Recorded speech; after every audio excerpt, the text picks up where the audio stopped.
Welcome back to some more interesting questions. On this episode, we're going to deal with the science of lying. Um, is there a science to lying? Uh, I think uh, people who study body language or whatever, can determine like whether someone's lying or not. And the FBI, the CIA, they do this in all different fields of law enforcement. Um, Body language it plays a very important role on whether someone is telling the truth or not. So it's sort of like some people like I don't know if it's left or right hemisphere, but I think the left hemisphere is memory, the right hemisphere is creativity, or it could be vice versa. I don't know. I'm not a body language specialist on the subject, but what it boils down to is that they say like I go, oh, I'm Michael Jackson, and I might I'm Michael Jackson, and I might look off to a certain hemisphere, and you could see things in people's eyes, or you could see their posturing, their body language, on how they act and react when they answer certain questions. So there's lie detector, and it determines heart rate and so on and so forth or whatever on whether people are lying or not. But you know, they always say that people they'll always go, so they'll look to the most like creative part of their brain, right, to determine their lie, right? When it comes from memory, that they will look in another. So let's say the hemisphere to the right is the like the memory, the left is the creative. So then they go, oh, well, I'm Michael Jackson, and then they might look off to the more creative, because obviously I'm not Michael Jackson. But what I'm saying is that's how people, their body language determines whether they're telling the truth or they're lying. So you know I don't know exactly what this video pertains to. I think it's from Science Lab, and it is the science of lying. So to me, that's very intriguing. Body language, personality types, a lot of this stuff. So I'm gonna try and do more videos on psychology and stuff like that, because that's very intriguing to me. But let's go ahead and let's get to this video, and so I can get your guys' opinions on the science of lying. Ready? Okay. Number one, I have a machine at home that transforms plain water into carbonated water. Two, I'm really bad at the card game Set. Or three, Michael Jackson is my aunt. Isn't that obvious? Yeah. God, so bad at game.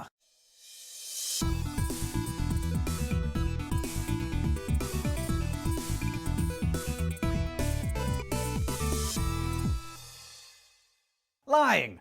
We do it a lot. And we're a lot better at it than you'd like to think. Like, I'm not stupid. I could totally have made up a better lie than Michael Jackson is my aunt. But check it out. The fact that I appeared to be terrible at lying was, in fact, a lie. In a 10-minute conversation with a stranger, we humans will tell an average of 3 lies. Researchers who study lying say that the subjects of these lying studies rarely even realize that they're doing it. But why? What purpose?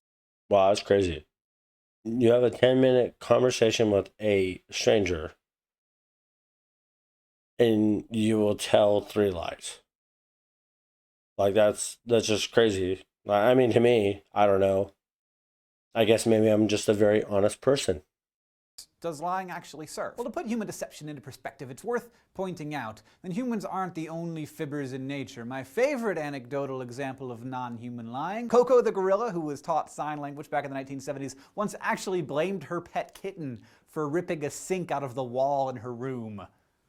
Bad bad all ball. So yeah, lying is nothing new in nature, but why do humans specifically do so much of it? Well, as I've mentioned here before on SciShow, humans are first and foremost social animals. We've got really super huge brains, and that's mainly because we need them for all the interacting we're always doing. For humans, successful social interaction is key to success in much of our lives. So it's clear that lying is a great way of keeping elaborate social structures running smoothly while looking out for number one. For instance, if you can keep your social group happy, you're going to reap all kinds of benefits like food, higher social standing, more and better sexual partners. And you know, you don't make friends and influence people going around saying things like, actually, that loincloth does make your butt look big. Or, hey, I have been having sex with your brother while you're out hunting mastodons, so little Glurg over there is probably your cave nephew. So the ability to lie and to detect a lie became pretty important to early humans because lying is actually not very easy for a brain to do. And it actually caused a bit of an evolutionary arms race. So people started. Well, I think when it comes to lying, one thing I experienced, me personally, when I was a kid, like I used to lie about like a bunch of stuff, like how much money my parents made, and like, oh well, we just live in this apartment, and you know, my parents own a bunch of houses, and blah, blah. Like I used to like lie about weird stuff. Well, but I think it was because of inadequacy. You know, I felt this level of inadequacy, right? That's why I lied when I was a kid. And I remember a certain incident where this kid like asked my dad a bunch of stuff. And my dad was like, nah, like we don't have all that, blah, blah, blah. You know? And I was so embarrassed. But here's the thing is, this is the purpose of calling people out on their BS, is because when I was called out on it as a kid, I was embarrassed. Like I was literally embarrassed that this kid asked my dad all these things, and I just felt really stupid. You know, like I felt like I was embarrassed, you know, that I had lied about all this stuff. And I think sometimes, you know, you have to call people out on these things. And especially children, you got to put children on the spot so that they feel embarrassed by what they're doing. And this will stop this whole fantasy world of lying. You know, that's my opinion. Started to get better and better at lying, and better liars got better stuff while hopefully remaining in good standing with their communities. By the same token, those who were better at detecting lies were cheated on by their mates and screwed over in camel trades a lot less often. So yes, now we've evolved to be good liars and also good at spotting bad liars. But as societies became more sophisticated, folks were like, okay, enough with the lying! Because there are lots of advantages to living in tight-knit communities and structured societies, but you can't really have them when you don't know for sure if the kids you're raising are yours and if the camel you just bought has ever been in an accident or whatever. So a society in which bold-faced lying goes completely unchecked leads to total anarchy. So organized societies started putting the hammer down. Religious systems began to drive home the point that God rewards and cares for the truthful and punishes liars. So if you could survive being thrown into the pot and tied up with a sack of hammers, God was on your side and you were telling the truth. If not, Well, yeah, I mean, there's a certain sense of morality, right, or ethics behind lying. If it is considered immoral or unethical to be a liar, and you will be ostracized by that society, then you're probably you're going to be afraid to lie. But I think in a lot of ways it's human nature, because I mean, trust me. I mean, when it comes to narcissistic people or sociopathic people, and I know I've been around people like that, they pathologically lie. And like, I'll literally be sitting there and I'll hear someone just pathologically lying about something, and I'll just be like, what are you doing? You know, like, why are you even lying about that? Like, they'll lie about stupid things that just don't even make any sense, that I know for a fact. I'm like, this is not true, dude. Like, why are you lying about that? You know, but I think my experience when I was younger traumatically affected me psychologically to just say lying is irrelevant because you will get caught in your lies. Not just that is, people don't remember their lies. That's the thing is, if you were ever asked a question, oh, what was this? What was that? And don't get me wrong, your memory is bad. But photographic memory, when it comes down to you saying something, then they ask you a month later and your memory is not consistent, it's because you were lying. You were obviously lying. Oh, medieval European judicial system, how I love you. Even now in modern times, there are laws that prohibit lying and override even our rights to free speech. For instance, you go to jail for lying in a court of law, or for lying about having received a Medal of Honor for service in the armed forces. Don't do that. Also, because you're not evil. Why would someone do that? So lying, it's not okay. But we're also good at it, and our brains want to do it. And we start lying really early. Some researchers say as early as 6 months old. I mean, you've seen a baby fake cry, right? It's very obvious. Like, they're crying, and then they like check to see if anybody's coming over to sympathize, and then they're like, oh, I'm gonna keep crying then. Scientists think that this is the time when babies are actually learning how to be better liars. By the time a kid's in college, they're lying to their mom about once in every 5 interactions. And actually that seems low to me. I would say 5 out of 5 for my college experience. Kids these days, actually kids every day. By the time we're adults, we've gotten so very good at lying that we're actually able to do it to ourselves very effectively. The trick to lying to yourself is in the holding of 2 pieces of conflicting information in your head at the same time and paying attention to one while ignoring the other. I don't know if it's just me or maybe it's like society in general. Manipulations are lies, right? So we have a tendency that we believe if we can manipulate situations, and I know I've seen this in my own mother. I've seen it in my sisters, and I've seen it in my brother, that if we can kind of bear false witness, that something is going to work in our advantage, then we will do it. You know what I'm saying? Because we just go, okay, well, this gives me the upper hand.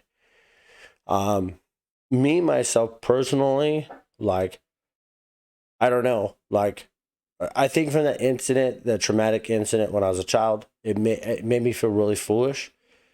Kind of changed my perspective. And my perspective is this: whether you want to believe me or not, is just, I don't have to lie. I don't have to lie about who I am. I don't have to lie about where I live. I don't have to lie about the car I drive. I'm just kind of like, at the surface, I just kind of realize, just try to make yourself the person, that you kind of want to be, and as long as you can fill your own expectational shoes, then you don't have to lie about who you are or where you live or what you do. I mean, yeah, I live a very mundane life. Probably a lot of people would just say my life's not very exciting. It's very relaxed, and it's, I'm not rich by any stretch of anyone's imagination. Some people might even consider me to be poor. But I don't have to lie about who I am because I have contentment. I have contentment in myself and who I am. Therefore, I just don't feel a reason to lie. I don't have to lie about how much money I make or the car I drive or where I live because I'm content. Just, you find contentment in yourself and the things that you do or where you live or whatever. You won't have to lie. It's unnecessary. People who are good liars can hold a bunch of conflicting information in their heads all at once and keep track of it all. Take pathological liars, people who habitually and compulsively lie, cheat, and manipulate other people. The thing about pathological liars is that they're super good at self-deception. At the moment they're telling it, they wholeheartedly believe their own lie. Interestingly enough, there's an actual difference between... That is absolutely true what he just said. Sociopaths, especially sociopaths, narcissists and sociopaths, 100% have convinced themselves of their own lies before they've even told you. Between the brains of a normal person and the brain of a pathological lie. That difference is in the very front of the brain in a place called the prefrontal cortex. Most neuroscience studies focus on the gray matter of the brain. That's the material that actually processes information. However, nearly half of our brains is made up of what's called white matter, which is composed of connective tissues that carry electrical signals from one group of neurons to another. So gray matter is where all the processing happens, and white matter connects the different parts of the brain. In a study at the University of Southern California, researchers found that pathological liars have about 25% more white matter in their prefrontal cortex than the rest of us, suggesting that pathological liars can make a bunch of connections in their brain really fast. And that lets them keep all the information in order that they need to sustain the lie, also to read the person that they're lying to, suppress their emotions, and probably believe what they're saying on top of it all. So, why haven't pathological liars taken over the world? I mean, they seem to be the next step in human evolution. While pathological liars have a surplus of white matter, they also have around 14% less gray matter than other people. And gray matter is where all the critical thinking happens. So the white matter is all like, I'm gonna tell Jim I used to be a fighter pilot. And the Correct. They are impulsive. Exactly what he just said right there. They lack the inability to critically, like, they have the ability, they have the ability to critically think, but they lack the inability to, like, it's probably a long-term thing. That's what I'm saying, is when you compulsively and pathologically lie, you're not even going to remember your own lies, because I think they're based on delusions. gray matter is all, I could tell Jim I used to be a fighter pilot, but I probably shouldn't because that would jeopardize my relationship with Tammy. So extreme liars have a really hard time maintaining relationships and holding down jobs because after a while everybody realizes that they're full of crap and they get dumped or fired, which is not ideal for the person. It's great for everyone else. But if there are these super liars out there, how do we know if we're being lied to? And I mean, lie detectors might be able to pick up signals like change in the liar's voice or increased heart rate or sweating, all stuff that we do when we're fibbing outright. But a really good liar might not display any of those symptoms. Well, no matter how good of a liar you are, the fact that you are lying will often leak out, both through your body language and through your word choices. Let's look at a sample sentence. Believe me, I was not the one who farted and evacuated that movie theater. So do you believe me? Probably not, because I did 3 things in that sentence that made you totally certain that I was in fact the person who made them evacuate the movie theater. To wit, 1, I said believe me, liars will always say that, or to be totally honest, or Richard Nixon's favorite, in all candor. Prime example, I had a female friend, and she'd be like, oh no, like, no, dude, honestly, and she would always, like, start off, like, and here's the thing is, like, I knew she was lying, and she'd be like, no, honestly, dude, honestly. And it's funny that he brings it up. To be totally honest, she would always be like, oh yeah, no, honestly, dude, honestly. And like it's so crazy that he said, well, she's a former female friend, but she was a pathological liar. Like, this girl just lie about everything. She couldn't be honest about anything. And like I said, that's why she's a former friend. The girl could just not tell the truth about anything. But she'd always be like, oh, well, no, dude. Like, honestly, dude, honestly. Right then and there, I always knew. I knew when she's always like, honestly, dude, honestly, I knew she was lying. Like, and it's funny that they said it. To be totally honest, or, no, dude, like, yeah, no, honestly, dude, believe me, dude, like, I would never do that. Like, I would never do something like that. Like, that's how she was. And I'm just like, dude, just pointing it out. 2, I all of a sudden stopped using contractions. Liars often use more formal language to deny something that they've actually done. And 3, I said that movie theater instead of the movie theater. I was trying to distance myself from the whole situation. We think of liars as being fidgety, but we actually tend to freeze our upper bodies when we lie. We make more, not less eye contact, maybe a little too much to overcompensate for telling a fib. Liars will also do things like shake their heads while saying yes, and smile when they're done telling a story, even if it's a terrible one. All of this stuff, the reading of what we leak. Yeah, dude. Yeah.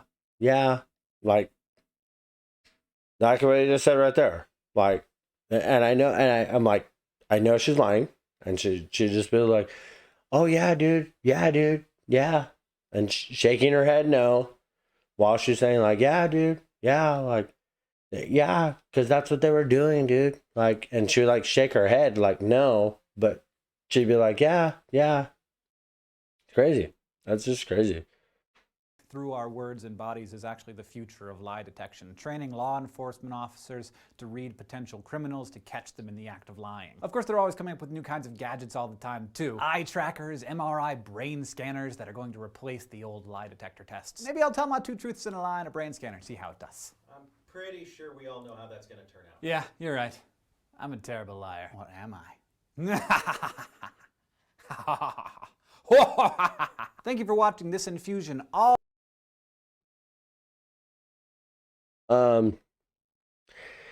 Yeah. I can't say that I'm a perfect person. 100% I'm not. Have I lied? Yes. Like I said, as a kid, I remember lying. I remember like compulsively, like lying about stuff. And I remember when that kid asked my dad a bunch of stuff, you know, my dad was a very straightforward person. You know, my dad, like you would probably consider my dad being in today's world rude and disrespectful of how honest of a person he was. You know, he was very blunt. He was very straightforward. And I remember that incident. My dad's like, "Did you lie about all that stuff? You serious, man? Why would you lie about that?" And I remember he was pissed off at me for lying about it. But it shamed me. It made me feel foolish, but it taught me a very valuable lesson. You have to shame liars. You got to shame people when people lie to you. You have to point out their BS. You got to shame them, and you have to tell them, look, I caught you in this lie. And my former female friend, I told her straight to her face. I told her, I said, no, you're lying to me. No, that's not true. And sadly, she was a narcissist and probably a borderline sociopath. And she'd just be like, oh, no, dude, I'm not lying. Like, well, you know, she just denied everything. And that's, you have to understand this. There are narcissists and there are sociopaths in our society. And these people will never admit they're wrong. That's just who they are. You're not going to win ways with these people. And it's like there's an old saying, and I'm gonna leave you with a really good saying.